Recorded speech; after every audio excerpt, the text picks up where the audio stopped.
Hello, c'est les vidéos de Ludo pour B5 Productions. Donc dans ce tutoriel, je vais vous montrer comment on enlève de la matière sous SolidWorks. Donc sur notre cas d'exemple, on voit qu'on a déjà commencé notre pièce, on a déjà généré du solide, et on va venir en fait réaliser les usinages à l'intérieur. Donc là, on clique, on va créer une esquisse. Donc sur ce plan, je suis pas sûr que la fonction ait fonctionné. Hop. Voilà, comme ceci. Je crée mon premier enlèvement de matière ici, qui est déjà centré sur l'origine. Je lui mets une cote donc de 100 mm. Je valide. Mon esquisse est complètement contrainte, donc je peux sortir. Et là, j'utilise donc cette fonction enlèvement de matière, qui fonctionne comme la fonction de bossage, mais à l'inverse. Donc le sens, on va le laisser dans ce sens-là. On va mettre donc une profondeur, il me semble, de 50 mm. Voilà, ça doit être ça. Je valide. Et tout simplement, voilà, ce logiciel a créé un enlèvement de matière de la profondeur donnée. Ensuite, vu que je veux que ça soit débouchant, je me remets là-dessus, je clique sur cette icône pour créer une deuxième esquisse qui sera un petit peu plus petite. Donc vous aurez reconnu que c'est le début de la fusée de notre buggy, et ce logement sert à loger le roulement. Donc on va refaire un deuxième enlèvement de matière.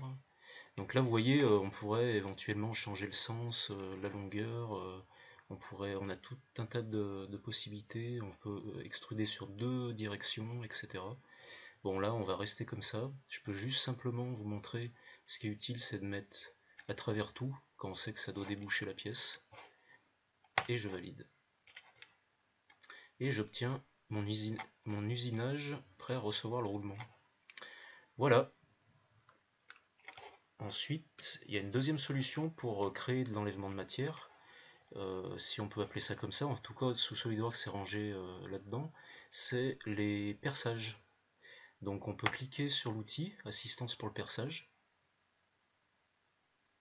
Donc SolidWorks va ouvrir une petite boîte de dialogue sur le côté gauche.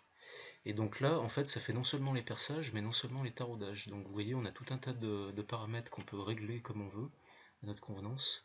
Donc nous, on va simplement prendre un trou taraudé. Voilà. On va se mettre en trou taraudé tout simplement. Peut-être plutôt... On va rester sur la norme ISO. Trou taraudé, voilà. Rester sur du classique. Et me semble-t-il c'est du M12 par 150. Et on va les faire borgne pour pouvoir régler donc la profondeur. Là, je vais mettre 40 mm de profondeur. Voilà, donc il s'agit à chaque fois donc de régler vraiment toutes les options qu'on voudrait. Et ensuite, on a un deuxième onglet, position. Donc on lui clique la face. On vient déposer notre taraudage. On vient contraindre, comme si c'était une esquisse, la position de notre trou. Donc là, c'est à 15 mm qu'il faut la mettre. Et dans l'autre sens, on peut très bien faire une petite ligne de construction jusqu'ici pour lui montrer que c'est centré, à condition qu'il ait bien mis le petit symbole vertical pour que notre axe soit droit.